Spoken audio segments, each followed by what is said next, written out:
I think the collaborative process has been really inspiring. I've always liked the idea of taking elements from outside that you yourself didn't think of, because I think the way that you treat those things and the way that you work with them in the context of a production or a song is going to be very different than if it's something you wrote. There can be something a little bit freeing and more spontaneous about that process for me.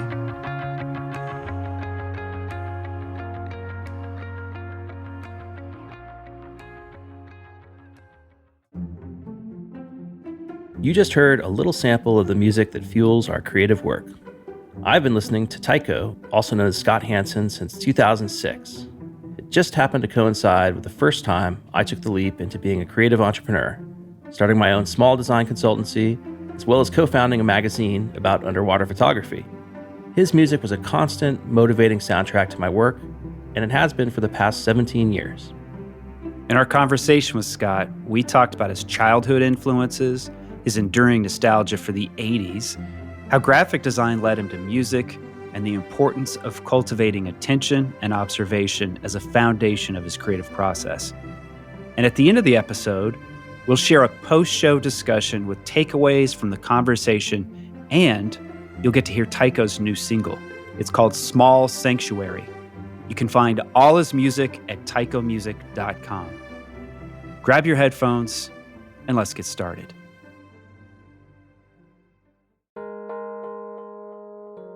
We'll return to the conversation after this quick break. Support for Design Better comes from Gusto, who make running a small business easy. Get 3 months free at gusto.com/designbetter once you run your first payroll. Running a small business is hard work, especially all of the payroll, quarterly tax filing stuff, and HR things. I'd rather be focused on my business and my customers than dealing with the administrative duties. But Gusto makes it easy. They automate the complicated parts of running a business. With Gusto, I never miss federal or state payroll tax filings, and I love the time off requests and time tracking tools.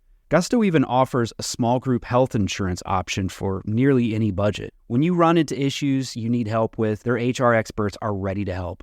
It's a very well-designed product, easy to use, and great emotional design that will put a smile on your face.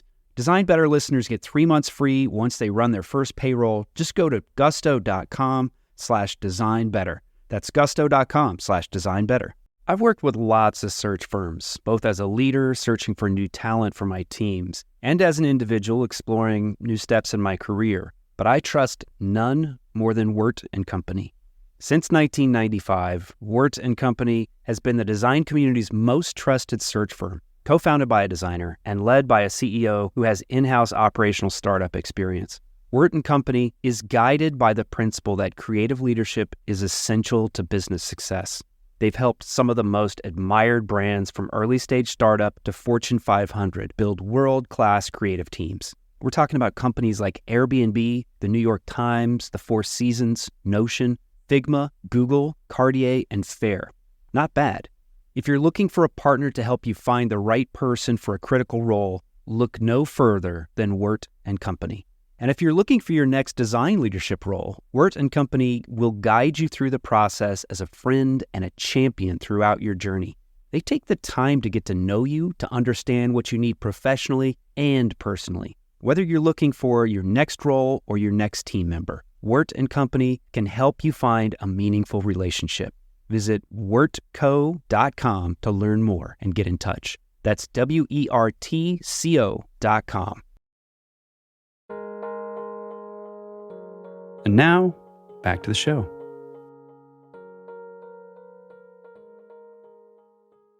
Scott Hansen, welcome to the Design Better podcast. Thanks for having me. Appreciate it. You're welcome. Before we got started, I was mentioning that I followed your work for a very long time, since 2006, and your music's kind of a constant soundtrack for my creative work. So thank you for all you've done over the years. But yeah, thanks. I appreciate that. Yeah, definitely lends itself well to that kind of activity, I think. So we want to kind of take a deep dive and delve into your history a bit. You grew up in Sacramento, not far from me. We're roughly the same age. I was born in 1976, and I grew up in Napa, so I wasn't far from you. Curious how your childhood influenced your creativity, your design, your music.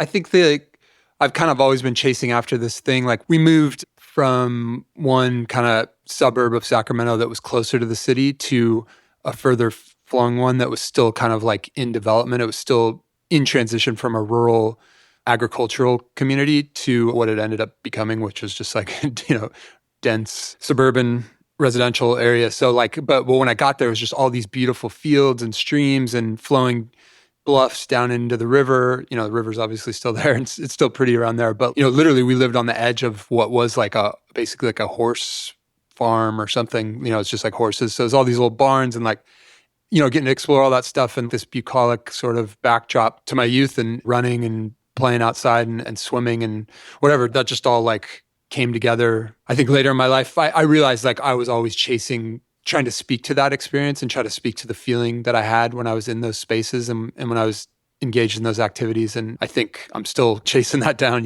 trying to put that into music because I've never felt like I could express the way I felt with words.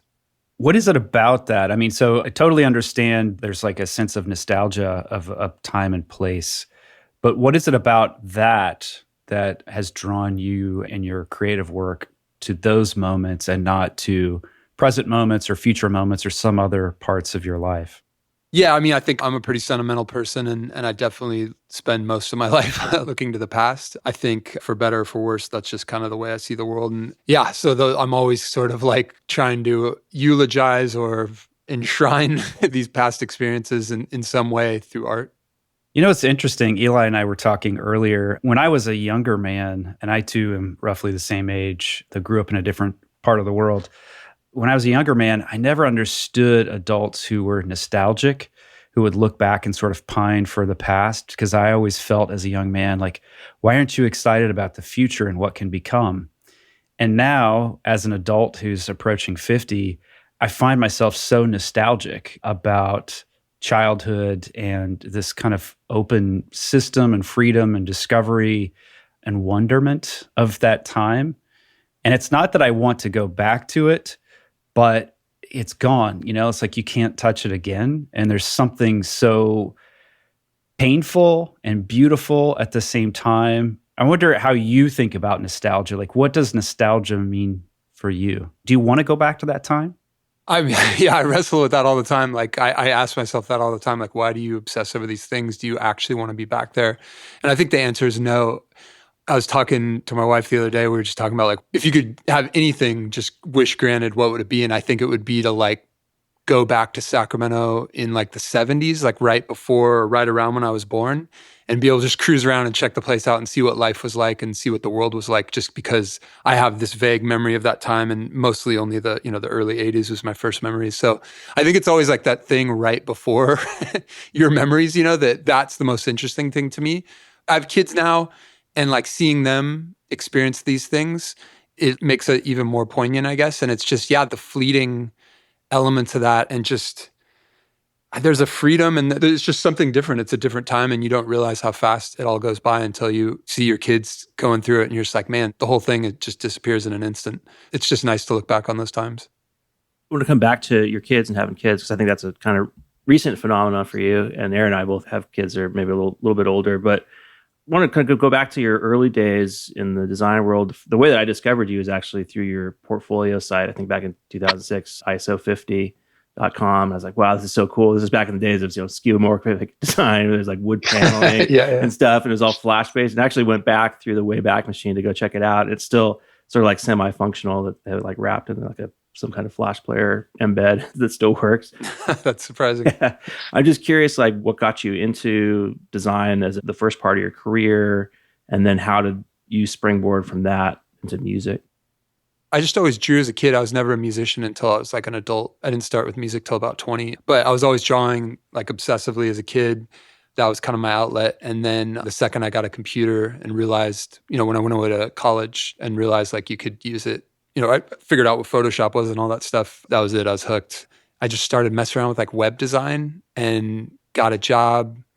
Actually, I worked, the first job I had, I was just doing tech support for a hosting company, because I had this little computer help business in my town, where I'd put up flyers that said if you need help with computers, call this number, and I'd go help old ladies and stuff set up their printers. Yeah, that was IT, maybe that's the thing, maybe that's my career path. So I ended up working at a hosting company doing tech support. And then I would just mess around on Photoshop. And the manager walked by me one day and saw that I was using it. He's like, "What, you know how to use Photoshop?" He's like, "We have all these mailers and flyers we need to do." So I started doing all their in-house like graphics and stuff, and then ended up doing the web design for their main site, and then springboarded from that. So it was all based on the web. And then I ended up doing application interface stuff like UX, but all the while I was doing like poster art and print work on the side because I thought that was what was really cool and what I wanted to eventually end up doing. Did you have some early web design heroes and influences back in the day? I mean, there was like K10K, Joshua Davis, lots of other folks in the early 2000s. Yeah, of course. I mean, there's so many. What was it? Too Extreme or something? That site was crazy. That Flash site, I forgot what it was called. But Arnaud Mercier was my design idol. And he ended up like, I would email him and he would email me back, and like, it was amazing what he shared with me, like all the information he shared. Like I would ask like, "Oh, how'd you take this photo?" And he explained how he like did slide photography. And that was where the name ISO 50 came from. He used Fuji Velvia ISO 50 slide film. And it just had this really deep, like rich saturation. I learned so much from him and his site, Elixir Studio. It's not up anymore, but you can see like a retrospective of his work at area17.com. But he passed away a number of years ago, but he's just a great guy. And he was definitely my design idol and the biggest influence I ever had. One of the interviews I listened to with you that was maybe a little older, but you talked about coming into music. Like you said, you weren't a musician, but you were something more of a technologist, essentially. You understood technology and how to build things on the web. How did that kind of affect the way that you took your creative process? This music can often be this kind of more free-form world, and we think of technology being a bit more constrained. How did you kind of bridge those two?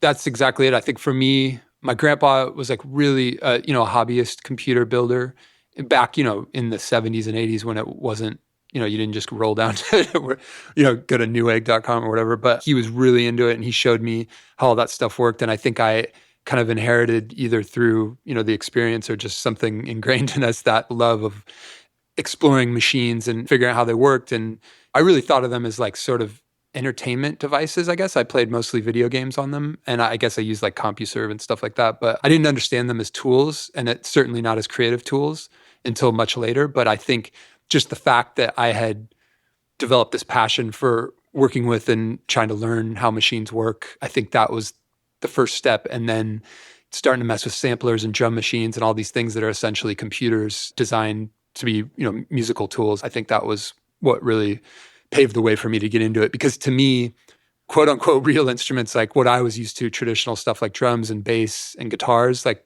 used to as in seeing people play them and seeing the bands that I liked play them, that seemed so foreign. That just seemed like off limits to me. That wasn't something that I was ever going to be able to do, or for whatever reason, I have no idea now looking back why I didn't just jump into those things. But yeah, so the technology was the vector that allowed me to say, okay, that's something I understand and I feel like I belong and this is something I can do, I'm curious, in those early days, as you're starting to kind of like refine your creative sensibilities, both as a designer at first and then as a musician, how you started to cultivate your attention, because that's a really important part of being a creative person. It's just paying attention to the world around you, the tools, the way other creative people make things, the very specifics. Even that name, ISO 50, like clearly you're really paying attention. Were there, moments where you started to recognize that if I pay attention to the details, that I could be a more creative person? I think that just was just part of my nature, I guess, because you know how back in those days, everybody was diagnosed with ADHD or whatever, ADD as they called it when I was a kid. So I was diagnosed with that and whatever, took the pills for a while, and it changed me in this really weird way. Like I became much better in school and I was able to pay attention and all that stuff, but I felt like it wasn't me. Or, it just something felt off about it. So I quit and then ended up doing horrible or almost not graduating high school. I clearly had this like thing in there and, like hyper focus, I think is an aspect to that, but only things that obviously that you're interested in. And it wasn't until once I found out computers could make graphics and machines could make music, that was like hyper focused to a fault. I don't know what the word is, but, like overworking yourself and like almost, pushing yourself too far and working all, staying up all night, just working on these problems and just spinning your wheels.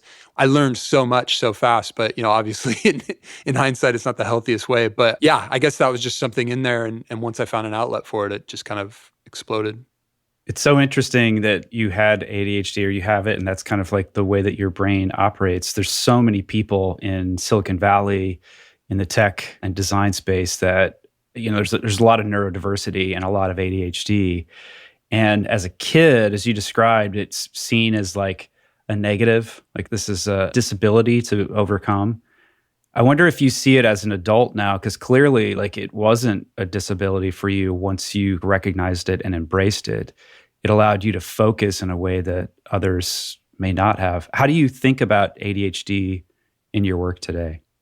I think it's obviously a net positive for me. I do find that I have to fight my instincts sometimes to like drill down into these problems. I've been really thinking about this a lot lately because I spent the last 3 years thinking about process, thinking a lot about my process and how I go about doing things and how can I either refine it or how can I just change it to like find different results. Because, 25 years into my musical career, it's difficult to try to make things sound different or feel different. I guess for me, like analyzing that process, I realized I do spend a lot of time focused on, I want to say meaningless just because it ends up being fruitless. Like whatever this thing that you're drilling down on and you're spinning your wheels on, it ends up nothing comes out of it. And it's almost like an obsessive indulgence or maybe a distraction from having to do things that have real consequences or are difficult, as in, like being creative. I can't just sit down and say, I'm going to write a beautiful piano melody, but I can sit down and edit snares for 3 hours, and I can tell myself, oh, I just accomplished something. But it's like,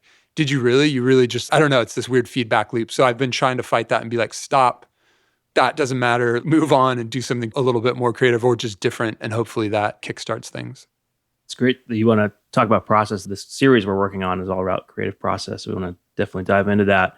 Before we leap over there, though, I'm wondering, Ira Glass has this great little clip that's been turned into video. You may have run into it, where he talks about this idea of, having taste as you're, becoming an adult. You sort of develop a sense of taste and aesthetics, but your skills haven't quite caught up to what your taste might be. And it takes, years of work potentially to do that. Do you remember a time for yourself where you felt like your skills were kind of catching up to what your aesthetics and tastes were? Yeah, definitely. I think, looking back at my life and my career, I think it's this interesting like curve where these 2 points meet of true, your skill, the line goes up for your skill and your taste, maybe that's static. That seems to be something that's sort of innate. You definitely learn to appreciate different things, but I think, the things that you gravitate towards or that are meaningful to you are just in there, or at least for me, that's how it's always felt. But then I feel like inspiration is this other line that's going down constantly. Or maybe, I don't know about inspiration, but just like the desire to go spend 12 hours trying to like solve this musical problem or this design problem. That thing is constantly going down and you hope that your skill is going up enough to like sort of even it out, I guess. That's how I've kind of seen this point in my career. And that is why I've focused so much on process now, is because I want to remove as many barriers as possible, because I've realized I'm getting, I don't know if bored's the word, because I still am excited about this, but I'm getting lazy maybe, or just weak in my old age. I can't just like power through these things like I used to and like brute force everything. And kids don't make it any easier, right? Like, that's interesting. So that is something that I've really been focused on. And that is also why I focused on, I knew that was coming. So I was like, okay, you need to become far more efficient if you're going to do this. But the children honestly have been the most incredible effect on my workflow and my productivity, because they've forced me to stop spinning my wheels. Every couple hours, I'll have to like pick up some slack, because I definitely do carve out a chunk of hours in the middle of the day where it's like, okay, this is what I'm working. But, you're going upstairs because I work from home, luckily. So there's all these constant distractions, which actually ends up, for me, I found being a good thing, because you walk away, you get a fresh head, and you come back and you're like, okay, what was I working on? That wasn't really that important. Or maybe I have some new insight on it that leaving and getting some perspective or just clearing your head can help. On that topic of making space for yourself, you've mentioned before in interviews that you're a surfer. I'm a surfer too. I don't think you have your video on, but you see a surfboard behind me if you do on my wall. For me, that's always been a really important part of kind of making space for solving problems, stepping away from something, just clearing my mind. And it sounds like, nature in general is very much an inspiration for you, and also maybe that chance to leave space for you to explore creative problems and part of your process. Yeah, definitely. I think it's interesting, water in general. Like I grew up by the river and I spent a lot of time in the river and in creeks and lakes and stuff around Sacramento. That's always just been this really, really meaningful, sacred experience is like swimming in fresh water. And surfing for me was, I can't do it that much anymore. I hurt my shoulder and then I moved away from the ocean and then I got kids and all these other things. So I definitely don't get out much anymore. But that for me ended up being like this extreme version of it where there was something about the fear and the unknown of the ocean. Like the ocean has always been this very foreign thing to me. I didn't really spend much time there as a kid. There was something about that, the fear and the unknown of that experience that always really, really centered me. And I would go early in the morning and then come back to work. And this was mostly during the years I was writing and working on weather and simulcast. And I just remember feeling like the most centered and mentally stable I had ever felt in my life the days after I surfed in the morning. You spent a long time operating as a solo artist, making music, presumably editing beats and synths and stuff for hours. And then in the past, rough estimate, 6 years or so, you started to bring other people into your process.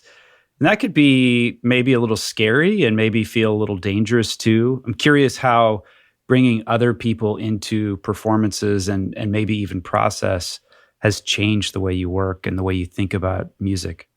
Yeah, it's really been longer than that. Zach, the guitarist and bassist, we've known each other forever. And we actually started playing shows in like 2006. And then he played on a couple tracks, a few tracks on Dive. And then Awake, of course, that was kind of like when Rory came in and we were operating for the most part as a band in a lot of ways. So, it's really been most of the modern era of what people think of as Tycho has always been a collaborative process on some level. Dive less so than everything that came after it. There was only really one album before that was Past Is Prologue. So I've kind of always worked in that way. I've always loved sampling. I've always loved using samples. Like, Dive was me trying to make my own instruments sound like samples. I think the collaborative process has been really inspiring. I've always liked the idea of taking elements from outside that you yourself didn't think of, because I think the way that you treat those things and the way that you work with them in the context of a production or a song, I think is going to be very different than if it's something you wrote. Or at least for me, that I feel like I get precious about things, or I think like that's the way it's supposed to sound, or this is the pattern, or this is exactly how it's supposed to be played. And there's a sort of tendency for me to like live with that. Whereas when you record another musician and then take it in and start to work with it and manipulate it, I think there can be something a little bit freeing and more spontaneous about that process for me. We'll return to the conversation after this quick break.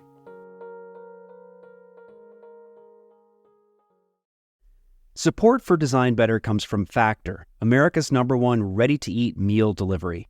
Design Better listeners can save 50% on their order at factormeals.com/designbetter50. Use the code designbetter50. You know what happens at my house when things get really busy? In the evenings, we turn to takeout, which can be expensive and it's not very good for our health. Lately, we're making a better choice at crunch time. We turn to Factor for chef-created, dietitian-approved meals that are ready to eat in just 2 minutes. We like the flexibility of Factor, too. You can change your order up every week with plans from 4 to 18 meals per week, or you can pause or reschedule your deliveries at any time. The meals are so tasty. My wife and I are huge fans, and I like their smoothies, too, which I find are perfect for a quick, healthy breakfast. Factor can help you eat well and feel good while focusing on your career and your family. Head to factormeals.com/designbetter50 and use the code designbetter50 to get 50% off your order. That's code designbetter50 at factormeals.com/designbetter50 to get half off your order. Support for Design Better comes from Gusto, who make running a small business easy. Get 3 months free at gusto.com/designbetter once you run your first payroll. Running a small business is hard work, especially all of the payroll, quarterly tax filing stuff, and HR things. I'd rather be focused on my business and my customers than dealing with the administrative duties. But Gusto makes it easy. They automate the complicated parts of running a business. With Gusto, I never miss federal or state payroll tax filings, and I love the time off requests and time tracking tools. Gusto even offers a small group health insurance option for nearly any budget. When you run into issues you need help with, their HR experts are ready to help. It's a very well-designed product, easy to use, and great emotional design that will put a smile on your face. Design Better listeners get 3 months free once they run their first payroll. Just go to gusto.com/designbetter. That's gusto.com/designbetter. Support for Design Better comes from Uplift Desk, who help you work better and live healthier. Eli and I log a lot of hours at our desks, which can be detrimental to one's health if you're not paying attention to ergonomics. Uplift Desk offer high-quality, well-designed desks, chairs, and accessories to help you build an ergonomic workspace for home or work. Eli recently got a standing desk, and I got a human-scale Freedom chair. I've been dreaming about this chair for a long time, and I finally got one. I've already noticed a big change in my posture with this chair, and my body thanks me for it. Eli is logging a lot more hours standing than sitting these days, and he can make quick transitions with the flip of a switch. We love Uplift Desk, and we know that you will too. Design Better listeners can get a special deal by visiting upliftdesk.com and use the code DesignBetter at checkout for 5% off your order. You'll get free shipping, free returns, and an industry-leading 15-year warranty. Go to upliftdesk.com, use code DesignBetter, and get 5% off. Design a better workspace with Uplift Desk. And now, back to the show.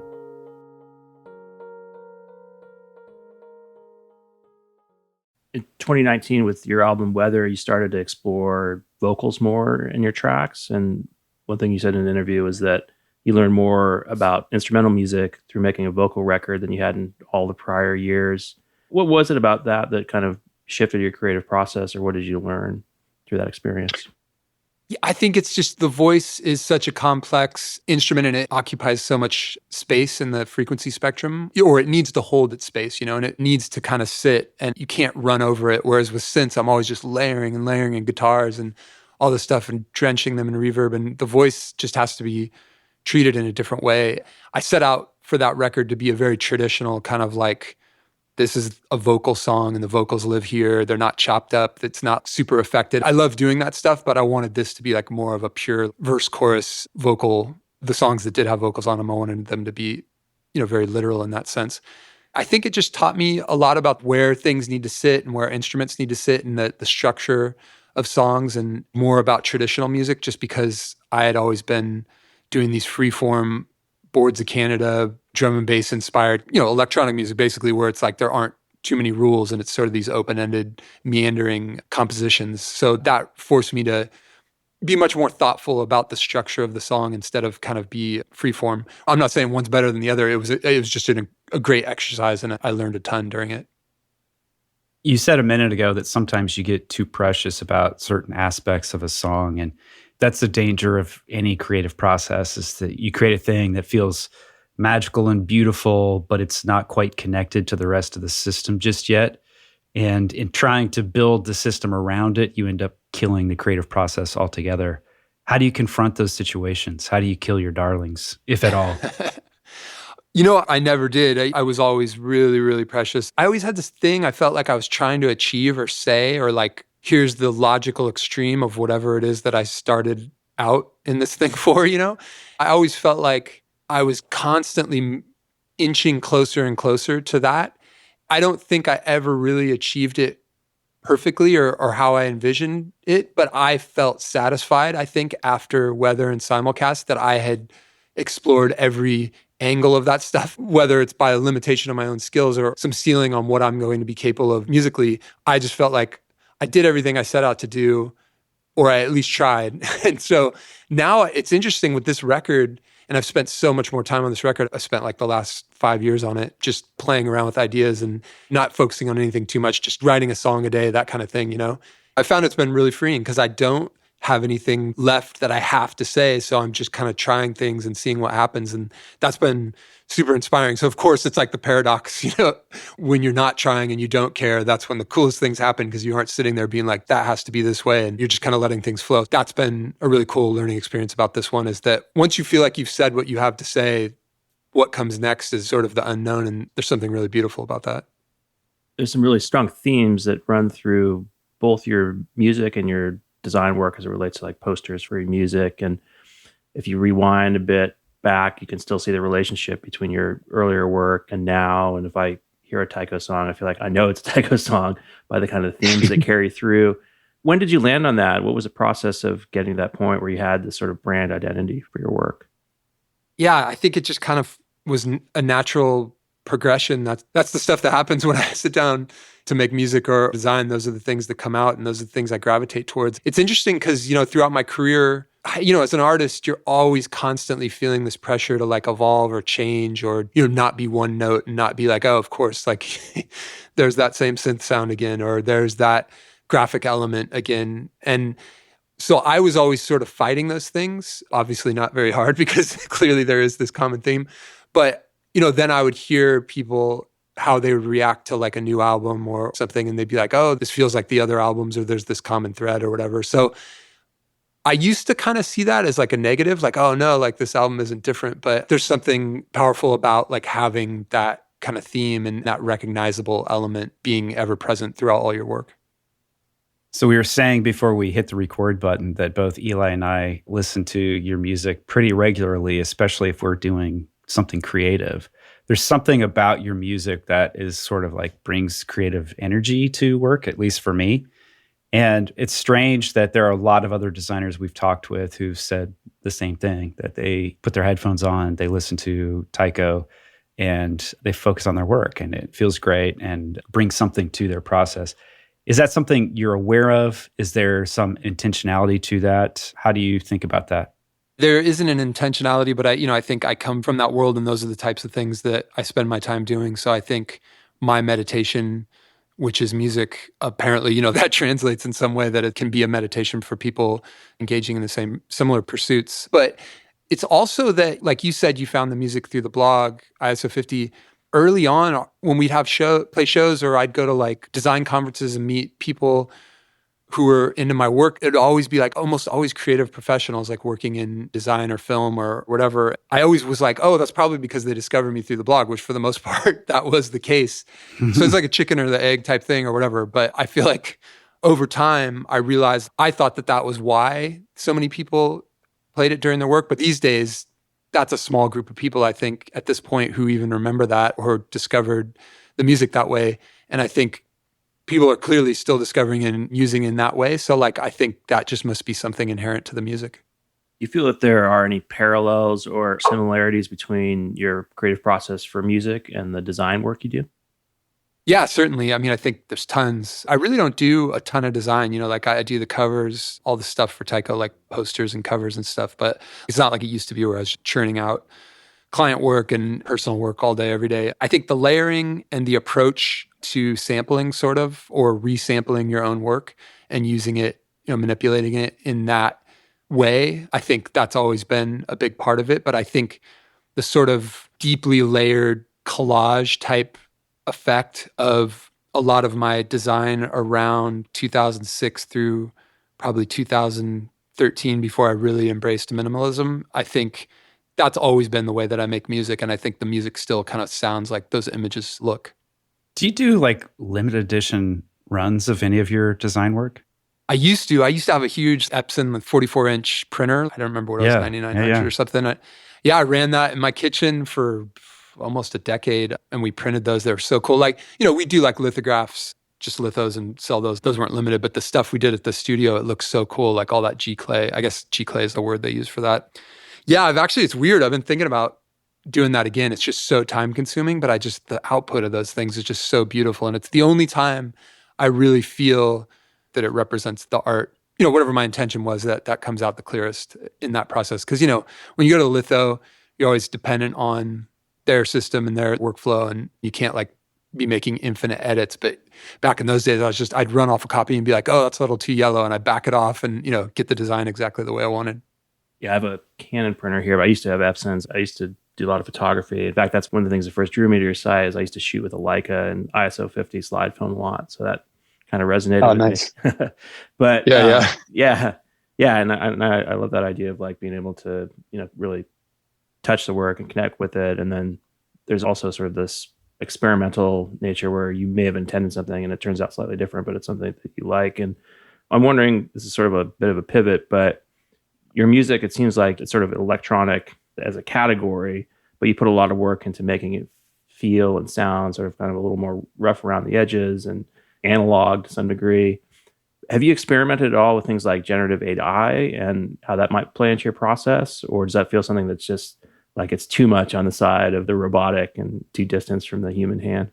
That part of it doesn't really bother me just because I've always thought of using technology in a creative way. That's not something that bothers me. This just seems like an evolution of that idea. But AI is like this buzzword it's a buzzword everywhere, but in audio particularly, it seems like people are using the term AI to describe software that just is better than I don't know what's so AI about it. I guess like neural networks, some of the stuff. So I do use some neural network plugins that leverage neural networks, I guess, or at least that's what their marketing material says they're doing, like Waves, Clarity VX. It can remove like basically background noise and isolate a vocal for like field recordings and samples and stuff. It's really helpful. And then I use like a neural network amp modeler, Tonex by Amplitude. So stuff like that. I think that using those tools for signal processing is something I've completely embraced. But as far as generative, I have not gotten into that yet, but that just may be a matter of time until I find, the right tool that I connect with. One thing I find fascinating is when creative thinkers stay connected to technology one way or another. It doesn't have to be AI, but all kinds of different things can be technology. And clearly you're experimenting with lots of digital technologies. I recently saw Herbie Hancock, who, he's in his 80s and people don't know, but he's got an engineering degree. And he stays connected to technology in his work, even though he's classically trained. He's one of the most talented jazz musicians on the planet, if not the most talented jazz musician. And technology, like on stage, he's using vocoders, he's using all kinds of synths, modeling and so forth. It's just part of his process. I'm curious, how do you think about technology in your work, and how does technology end up changing your creative process? It's impossible for me to decouple those two things. I mean, technology is why I do this, or it was the way that I was able to do this, and it's everything, it's connected to everything. I think of the computer as my instrument, and all the other things are sort of just different elements or modules that you plug into that instrument and make it behave in a different way. So it's impossible for me to decouple those things. There's like this DAW-less movement where people don't use DAWs, they just use recorders, and they try to like do everything by bouncing stuff back and forth. And that's actually how I started out writing music. I didn't understand the audio part of computers enough to like have a proper interface and all that stuff. So I didn't really realize the computer could do all that. I was just using like a sampler and bouncing tracks down and stuff. But I look back on that process and be like, oh, that, I wrote music in a different way. And there's this simplicity and purity to the whole thing that I feel like gets lost sometimes when you have too many tools at your disposal, maybe. And I think that is something, especially now with what's available as far as like software, that every creative, I think, kind of has to fight. And that's that sort of option paralysis / too many toys or like fun, interesting new ways to do the same thing instead of, maybe I have 20 reverb plugins on my computer, but I probably have only mastered maybe one of them. The rest I'm just like, oh, when I pull up this preset, it sounds cool. And I use it just for that preset, and that's the end of it. And I use this other plugin, and who knows? I don't know. But, I got so much mileage out of like the reverb that was on my Novation KS4 synth back in the day. I had total control over that thing, and I did really creative things with it. You got to strike a balance, and, you have to leverage all these tools and all these options, but at the same time, you don't want to let them constrain you. So we're talking a little bit about, you had kids, I think somewhat recently from what I've read from other interviews. Aaron and I have kids that are approaching their teenage years, and well, my youngest is 7, my older one's 12. These are a little older. It's intense. It's intense, yeah. Yeah. Prepare yourself. Yeah, from what I've seen, I'm not looking forward to it, but we'll see. Yeah. So we want to know, how did that influence your creative process, the way you work? Obviously, it affects your schedule, but what are some of the other things that it brought to the work you do? Yeah, so I have a 2-year-old and a 7-week-old. So wow. Yeah. So I just got a little guy. Yeah, he's amazing. But it's interesting because it all coincided with COVID as well. We had been planning this, and then COVID hit, and then we had our daughter, and then we decided, okay, well, we decided we definitely wanted to have a second kid. And so that kind of ended up being this huge break for me. Like, we were forced to stop touring in early 2020 during weather.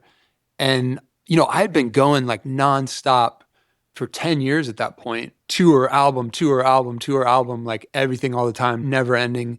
And I never given myself a break or taken a step back. And COVID first forced me to stop touring.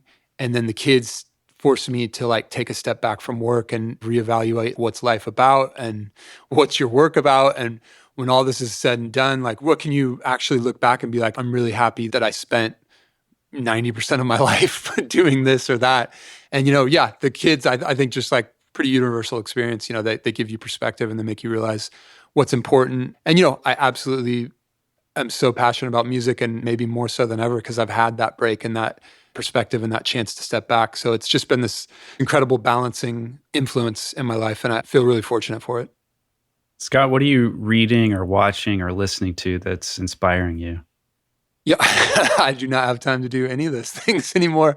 I have time to work and take care of babies. But what's sad is I just really don't read that much. I never have. I've never been a reader. I read like technical stuff online, like learning how to use stuff. But it's crazy because I love reading. And every time I found a book that I love, I get like so engrossed in it that I read it in like a week. But it's been a long time since that happened. But my friend Tobias Rose Stockwell, he just sent me this. It's called Outrage Machine: How Tech Amplifies Discontent, Disrupts Democracy, and What We Can Do About It.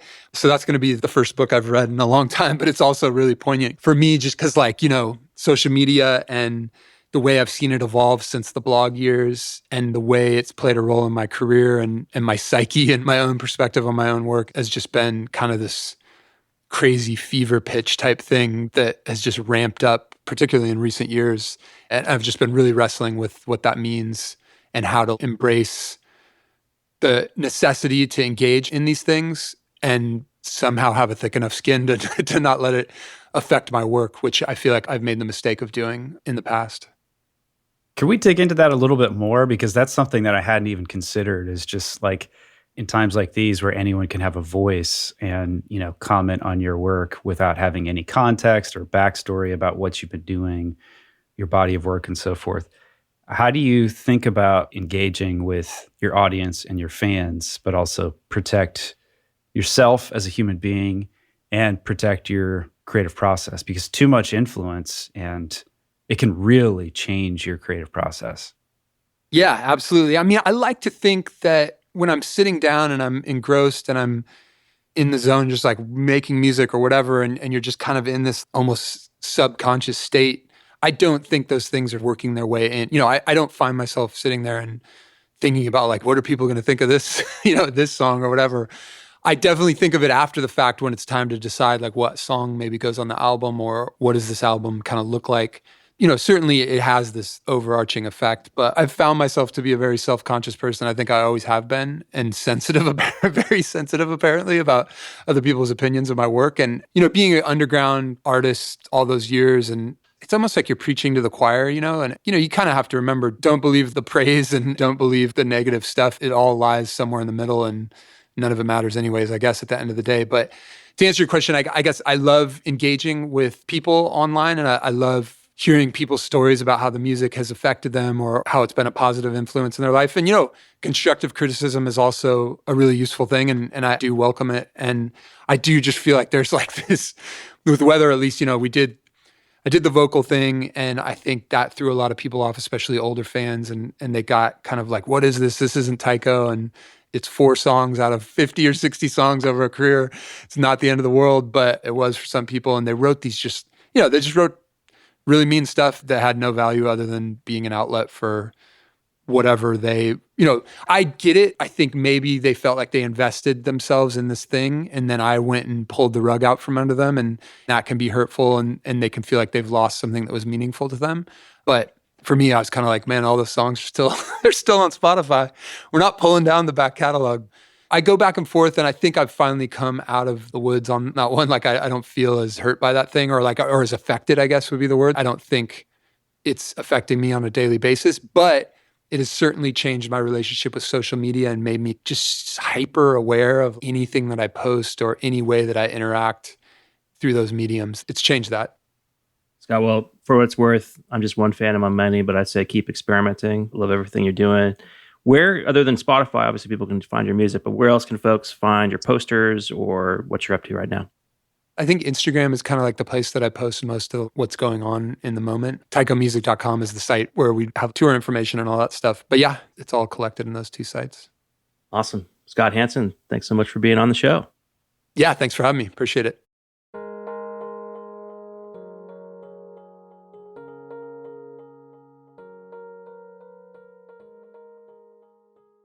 I think it's fascinating to talk to Tycho after listening to his music for years and years, just to try to understand a little bit about the background of where his music comes from. And also, just as a person who occupies two creative spaces, music and design, I think that's pretty unique to get some insights into his process. Yeah, absolutely. And before we hit record, I was just saying his music came to me that's really interesting, formative part of my career where I was also shifting away from a product design career and physical products to more like digital web design, graphic design. And so that soundtrack is kind of embedded in my life as this point of change and taking on this new sort of more entrepreneurial path versus being a full-time employee somewhere else. Yeah, I really liked what he had to say about ADHD and how he kind of shared how that affected his life. I think there are a lot of people out there with ADHD that's the way that their brain works. And for so long, it's kind of seen by society, by teachers, by academia as like, this is a deficiency. You need to sit still and pay attention. And for some people, it's just almost impossible to do. It's painful and difficult to pull off. And then it becomes this superpower that you can go deeper into a subject when you find a thing that you're passionate about. And oftentimes, people with ADHD who have suffered because of the way they've been viewed, they succeed because of it in their adulthood. Yeah, that's really true. And it's part of it is just the foundations of our educational system, at least here in the US, are very much around this sort of outdated notion that arrived with, industrial processes where we want to train employees that can sit in their butts in a chair for 8 hours straight and work on one thing. And so that's essentially how we're still training kids when really at this point in time, creative work is so much more important and you're kind of cutting a lot of that off for making kids sit still for, however many hours a day and not explore the things they're really interested in, like Scott was doing. Yeah. I mean, in many ways, it's almost like the ADHD mind and habits are kind of tailor made for creative thinking because you're shifting focus on a lot of different things and then finding a thing that you're passionate about and going very deep. And, creativity is often described as bringing sometimes conflicting or different ideas together in unique ways. And that type of mind is well tuned for that process. Yeah, it's true too. In a different way, I think for folks who have dyslexia, my uncle and my cousins has dyslexia, and for my uncle especially, struggling for many, many years to just learn how to read, taught him some amount of resilience and kind of hustle and grit, and he became a successful entrepreneur. And I think that's a somewhat common story that folks that face that particular challenge, not that it always goes well, but gives you a leg up just because of the hurdles you've had to face across your growing up and career. I mean, the other thing that's really interesting about Tycho in particular is that, he talked about how his work was so inextricably linked with technology, that being creative and the way that he wants to be creative isn't possible without technology. I think it's pretty awesome these days. Like there's so many different ways that we can approach our work. We can bring in different types of tools and kind of challenge our creative process. And if we're not careful, as Scott said, you can get lost in the tinkering and the toy part and spend, 12 hours playing with a synth and not making the music. Yeah, absolutely. And there's just also such a wealth of information out there that I remember, trying to work on entrepreneurial projects and then just getting sort of sucked into hacker news because that's where, like people are building stuff and learning these new technologies. And I realized I'd wasted half a day just reading sort of irrelevant articles, interesting articles, but irrelevant ones when I could have been actually doing the work instead. So Eli, you've probably logged more hours listening to Scott's music than me since you've discovered him before I did. Was there anything in the course of the conversation that kind of surprised you about how he approaches his work that you hadn't anticipated? Not so much a surprise, but what interested me, like we were talking again before hitting record about how it's neat to meet somebody whose work you know really well and how his personality and the way he comes across. It's clear that Tycho is him to some degree. There's just such an overlap between his personality, the way he thinks about things, and his music, and also his design work.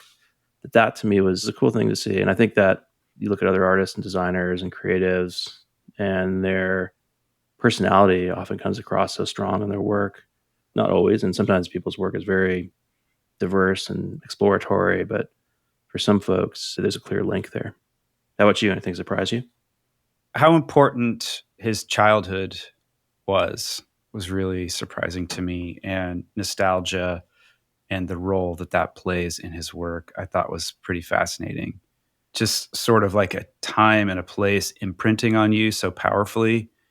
And it's one thing as I get a little bit older that just becomes clearer to me, that the time and place is powerful in ways that the present is not yet. It may be at some point, but it is not currently until it's past and gone. And I thought that was sort of an interesting thing, especially for designers who are, doing work professionally, maybe doing user experience design and so forth, where we're really focused on the needs and the perspectives of other people. That's the core of what makes good work. And then there's also this connecting to your own humanity, that I think there's space for that in our work, not in all places, but in some places. And that comes through with somebody like Scott. I mean, he's an artist. He's doing graphic design in that he is using the tools of the trade, Photoshop and Illustrator and so forth. But he's making things that tell his story that he connects with, and same with his music. So that's something that designers often lose touch with. And even if they're not able to express that fully in professional work, it is something that can be done on the side. Just work for yourself that feels exciting, like building a personal website. And I think it's fascinating that someone like him, who's had a lot of success, has had a long career, he's still like making stuff and putting it out there in the world on Instagram, on his website, on various places. Like he's still creative and still making things. Yeah, I think that idea of having a point of view and then balancing it with understanding the needs of the people you're designing for is important. And then also just developing kind of aesthetic sensibilities. I think we've talked before about how I feel like right now, at least in the program where I teach, it's lacking a little bit. When I was going through it, we had a really strong connection to the art department, and that's sort of severed a bit. And I see that with our students, like there's a real hunger for that, but there's sort of a lack of a foundation there in some cases. And I think having that aesthetic training and some amount of experience in delivering design that's really more exploratory, and it's more about like exploring the processes and tools that are available to you and understanding them. And then you can go out and do work that's a bit more constrained and, client briefs and et cetera. But I think that's an important thing to have a foundation with. Yeah. There's also something about operating within constraints for so long that you lose track of how to cross the border of those constraints, which is why having other creative pursuits outside of work is so very valuable. Yep, absolutely. Well, fascinating to talk to Scott Hansen, Tycho. I think I might go spin a couple of his records here. Sounds great. Me too.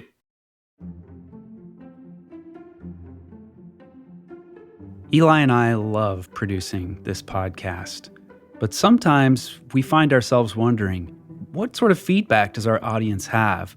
How could we improve the show?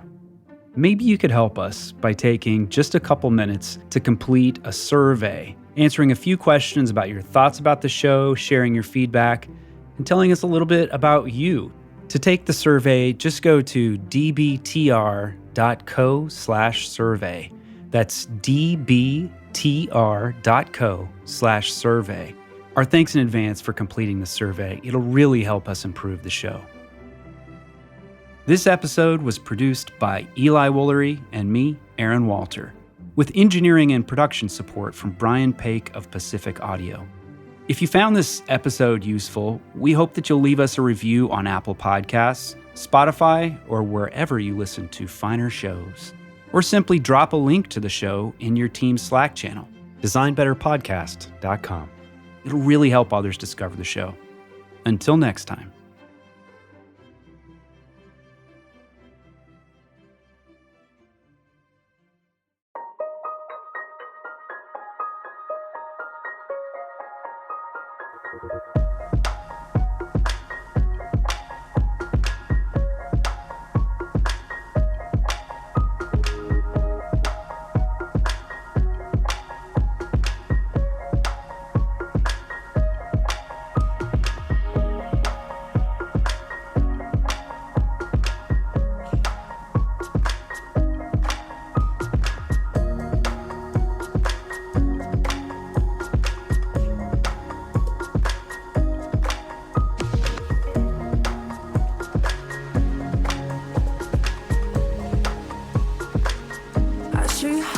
show you how.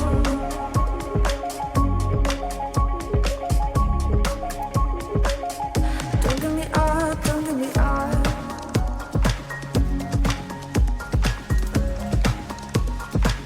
Don't let me down, don't let me down.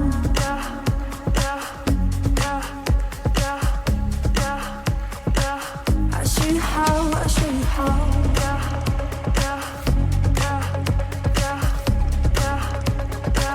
Don't let me down, don't let me down.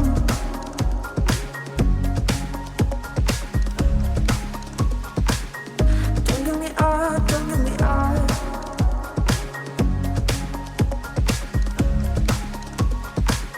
I show you how, I show you how.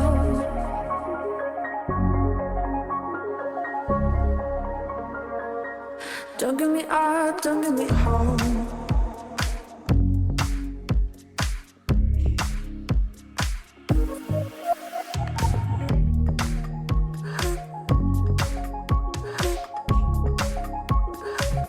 I show you how, I show you how.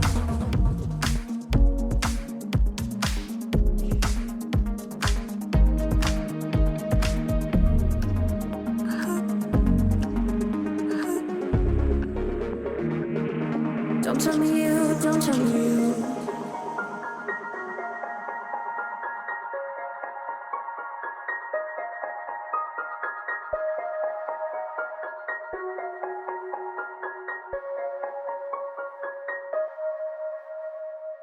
Don't let me down, don't let me down.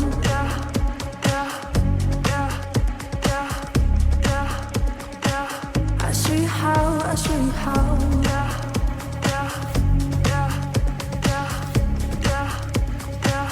Don't let me down, don't let me down.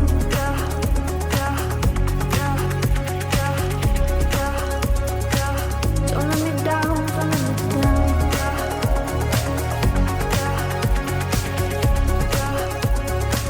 I see you how, I see you how.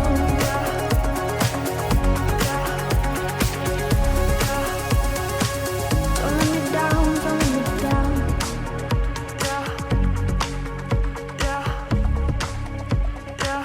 I see you how, I see you how. Don't let me down, don't let me down.